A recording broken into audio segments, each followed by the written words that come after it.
जिस तख्त पर बैठे हैं वो कब डोल जाए ये किसी को नहीं पता होता। सियासत में वक्त कब पलट जाए ये कोई नहीं जानता। और कुछ ऐसा ही दृश्य इस वक्त देश की राजनीति में देखने को मिल रहा है। बता दें, लोकसभा में महिला आरक्षण से जुड़ा 131वां संविधान संशोधन विधेयक गिर गया और इसके तुरंत बाद अब प्रधानमंत्री नरेंद्र मोदी आज रात देश की जनता को संबोधित करने वाले हैं। इसी के साथ साथ सवालों का दौर भी बहुत तेजी से शुरू हो गया है। सवाल उठ रहे हैं कि क्या ये प्रधानमंत्री नरेंद्र मोदी का संबोधन सिर्फ और सिर्फ सफाई देने के लिए होगा या फिर कोई बड़ा सियासी फैसला प्रधानमंत्री नरेंद्र मोदी का सामने आने वाला है। सोशल मीडिया पर चर्चाएं तेज हैं कि क्या सरकार पर दबाव बढ़ चुका है और क्या ये हार किसी बड़े बदलाव का संकेत है। सत्ता के गलियारों में पूरी तरीके से हलचल मची हुई है और विपक्ष इस पूरे घटनाक्रम को सरकार की सबसे बड़ी राजनीतिक हार बताने में साफ तौर पर जुटा हुआ है, जबकि सरकार इसे एक अलग नैरेटिव देने में तैयारी कर रही है, एक अलग नैरेटिव देती ही जा रही है। नमस्कार, आदाब, सत श्री अकाल, स्वागत है आप सभी का और मैं हूं आपके साथ फराह खान। अब पहले समझिए कि संसद में आखिर हुआ क्या और क्यों ये हार इतनी बड़ी मानी जा रही है। 131वें संविधान संशोधन विधेयक के तहत लोकसभा सीटों को 550 से बढ़ाकर 150 करने, यानी कि 550 से बढ़ाकर 850 करने और महिलाओं को 33 यानी कि 33% आरक्षण देने की योजना थी। सरकार इसे ऐतिहासिक कदम बता रही थी, लेकिन विपक्ष ने इसे परिसीमन से जोड़ने पर कड़ा विरोध जताया। वोटिंग के दौरान 528 सांसद मौजूद थे, 298 ने समर्थन किया और 230 ने विरोध किया, लेकिन 2/3 यानी 352 का आंकड़ा नहीं छू पाया और बिल गिर गया। ये सिर्फ एक संख्या की कमी नहीं थी दोस्तों, बल्कि ये संदेश था कि सरकार इस मुद्दे पर विपक्ष को साथ नहीं ले पाई। यही वो झटका था जिसने पूरे सियासी समीकरणों को पूरी तरीके से हिलाकर रख दिया, क्योंकि 2014 के बाद पहली बार सरकार को इतने बड़े विधेयक पर खुली हार का सामना करना पड़ा और संसद के भीतर ही उसकी रणनीति कमजोर पड़ती हुई नजर आई। इसी बात के बाद प्रधानमंत्री नरेंद्र मोदी ने तीखी प्रतिक्रिया दी और विपक्ष पर महिला विरोधी होने का सीधा आरोप लगाया।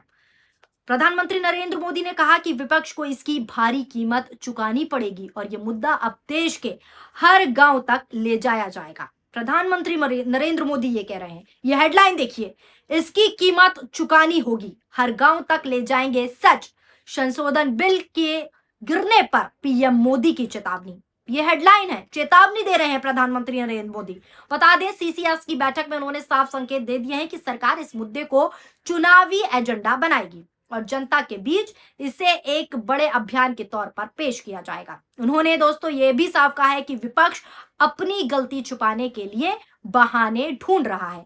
इसके साथ ही अब उनका जो है रात 8:30 पर यानी 8:30 बजे का संबोधन है और ज्यादा अहम हो गया है। इस बात के बाद ये संबोधन बहुत अहम हो गया है क्योंकि माना जा रहा है कि वो इस मुद्दे पर देश के सामने अपनी बात को रखेंगे प्रधानमंत्री नरेंद्र मोदी। ये संबोधन सिर्फ एक प्रतिक्रिया नहीं है, बल्कि एक नई रणनीति की शुरुआत भी हो सकती है। ऐसी आशंकाएं जताई जा रही हैं जिसमें सरकार अपनी हार को मुद्दा बनाकर जनता के बीच नई कहानी पढ़ने की कोशिश करेगी। ऐसा विपक्ष का भी कहना है और सोशल मीडिया पर भी ये चर्चाएं चल रही हैं कि प्रधानमंत्री नरेंद्र मोदी का संबोधन जो है वो कहीं ना कहीं जनता को कुछ कहानी बताने के लिए किया जा रहा है। अब जरा आपको मैं साफ शब्दों में विपक्ष की प्रतिक्रिया भी समझाने की कोशिश करती हूं, क्योंकि इस पूरी कहानी का दूसरा एंगल इतना ही मजबूत है और वो है विपक्ष का एंगल।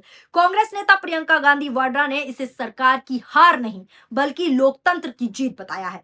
उन्होंने साफ कहा है कि यह महिला आरक्षण का मुद्दा नहीं था, बल्कि परिसीमन के जरिए राजनीतिक फायदा उठाने की कोशिश थी। प्रियंका गांधी ये साफ साफ कह रही हैं। साथ ही साथ प्रियंका गांधी ने अपनी बात को रखते हुए साफ तौर पर यह कहा कि यह महिला आरक्षण बिल की बात नहीं थी, ये बात परिसीमन से जुड़ी हुई थी। मोदी सरकार को परिसीमन इस आधार पर करना था जिसमें उसे जातिगत जनगणना के आंकड़ों को दिखाने की या फिर देखने की जरूरत नहीं होती और मनमानी करने की पूरी आजादी होती। ये सारी बातें प्रियंका गांधी ने कही है। ऐसे में मुमकिन ही नहीं था कि विपक्ष मोदी सरकार का साथ दे। पूरा देश देख चुका है, पूरे देश ने देख लिया है कि जब विपक्ष एकजुट होता है तो कैसे मोदी सरकार को हराया जाता है। ये लफ्ज उन्होंने खुले तौर पर प्रियंका गांधी ने साफ तौर पर प्रधानमंत्री नरेंद्र मोदी के लिए कहे हैं। सुनिए आप भी प्रियंका गांधी किस तरीके से वार कर रही हैं। तो ये बहुत स्पष्ट है कि ये महिला आरक्षण बिल की बात नहीं थी, ये परसीमन की बात थी और परसीमन इनको इस आधार पर करना था जिसमें इन्हें जाति को के आंकड़े नहीं देखने की जरूरत होती और अपनी मनमानी करने की पूरी स्वतंत्रता मिलती। तो ये बिल्कुल मुमकिन ही नहीं था कि विपक्ष उनका साथ दे और मैं बहुत खुश हूं कि आप सबने, देश ने देखा कि जब विपक्ष एकजुट हो जाता है तो किस तरह से इनको हराया जाता है। इसी के साथ साथ मैं आपको बताती चलूं, विपक्ष का कहना है कि वह महिला आरक्षण के खिलाफ बिल्कुल भी नहीं है, बल्कि उसे तुरंत लागू करने के पक्ष में है विपक्ष। लेकिन इसे जनगणना और परिसीमन से जोड़ना जो है बिल्कुल पूरी तरीके से गलत है।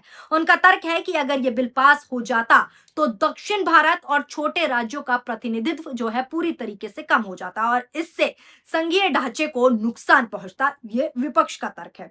यही वजह रही कि विपक्ष ने एकजुट होकर इसका जमकर विरोध किया और सरकार को झटका दे दिया। इसी के आगे आपको बता दूं, प्रियंका गांधी का साफ लफ्जों में यह भी कहना है, उन्होंने भाषणों में अपने ये भी कहा कि 2023 में जो महिला आरक्षण विधेयक सर्वसम्मति से पारित हुआ था, मोदी सरकार उसे अभी लागू करे और महिलाओं को अधिकार दे। ये साफ प्रियंका गांधी ने कहा है प्रेस कॉन्फ्रेंस करके। महिला आरक्षण के लिए पूरा विपक्ष तैयार है, ये प्रियंका गांधी के अल्फाज हैं। इस पर भी एक नजर डालिए। कुछ ठोस करना है तो आप 2023 में जो सर्वसहमति से जो विधेयक पास हुआ था, पारित हुआ था, सारे दलों ने उसका समर्थन किया था, उसको लाइए। उसमें अगर कुछ एकाध संशोधन करना है छोटा, ताकि वो अभी लागू हो सकता है, करिए और उसको अभी लागू करिए। महिलाओं को हक दीजिए, अभी दीजिए, लेकिन उसको आप घुमाकर और दूसरी चीजों के साथ उसको अटैच करके आप गुमराह करने की कोशिश मत करिए। सीधी सी बात है, इसको अभी करिए, हम सब तैयार हैं। अब विपक्ष इसे पूरी तरीके से जीत को नैरेटिव में बदलने की कोशिश कर रहा है और इसे लोकतंत्र की रक्षा का बड़ा उदाहरण बता रहा है। अब इस पूरे घटनाक्रम का सबसे बड़ा जो सवाल है वो दोस्तों यही है कि क्या ये सिर्फ एक विधेयक की हार है या फिर इसके पीछे कुछ और ही बड़ा संकेत छुपा हुआ है। सोशल मीडिया पर मैंने जैसे कि आपको बताया लगातार ये नैरेटिव चल रहा है कि क्या सरकार का बहुमत कमजोर हुआ है, क्या सहयोगी दल पूरी तरह साथ नहीं है और क्या आने वाले समय में सियासी समीकरण पूरी तरीके से बदल सकते हैं। सोशल मीडिया पर यही चर्चा है। कुछ लोग इसे सरकार की रणनीति की गलती बता रहे हैं तो कुछ इसे विपक्ष की एकजुटता की जीत भी कहते हुए नजर आ रहे हैं। प्रधानमंत्री नरेंद्र मोदी का जो अचानक देश को संबोधित करना भी इन सवालों को और मजबूत कर रहा है, क्योंकि आमतौर पर ऐसे संबोधन तब ही होते हैं जब सरकार कोई बड़ा संदेश देना चाहती है या फिर कोई बड़ा फैसला सामने आने वाला होता है। तो आने वाले समय में ये देखना काफी दिलचस्प होगा कि अब क्या इस संबोधन में सिर्फ विपक्ष पर हमला होता है प्रधानमंत्री जो संबोधन करने वाले हैं, या फिर कोई नई योजना और नई दिशा सामने निकल कर आएगी जिस पर प्रधानमंत्री नरेंद्र मोदी बातें करने वाले हैं। लेकिन देश का संबोधन जो प्रधानमंत्री नरेंद्र मोदी करने वाले हैं उससे तो ये साफ नजर आ रहा है सोशल मीडिया पर जिस तरीके से चर्चाएं चल रही हैं कि लोग कह रहे हैं कि प्रधानमंत्री सिर्फ और सिर्फ कहानी जड़ने आ रहे हैं। पूरा घटनाक्रम को जोड़कर देखा जाए तो साफ है कि देश की राजनीति एक बड़े मोड़ पर आकर खड़ी हो गई है, जहां संसद में हार, विपक्ष का आक्रामक रुख और प्रधानमंत्री का संबोधन सब एक साथ जुड़ गए हैं। ये सिर्फ एक दिन की खबर नहीं है, बल्कि आने वाले समय की राजनीति की दिशा तय करने वाला मोमेंट बन चुका है। अब निगाहें सिर्फ इस बात पर टिकी हैं कि आज रात क्या घोषणा करते हैं प्रधानमंत्री नरेंद्र मोदी। क्या सरकार नई रणनीति के साथ आगे बढ़ेगी या फिर ये हार आने वाले चुनावों की दिशा तय करेगी, क्योंकि जब संसद में आंकड़े साथ छोड़ देते हैं तो सियासत में संदेश बहुत दूर तक जाता है और बहुत साफ नजर आता है। और यही संदेश अब देश की राजनीति को नई दिशा देने वाला है, जहां हर बयान, हर फैसला और हर एक छोटा या बड़ा कदम आने वाले चुनावों की तस्वीर बदल सकता है।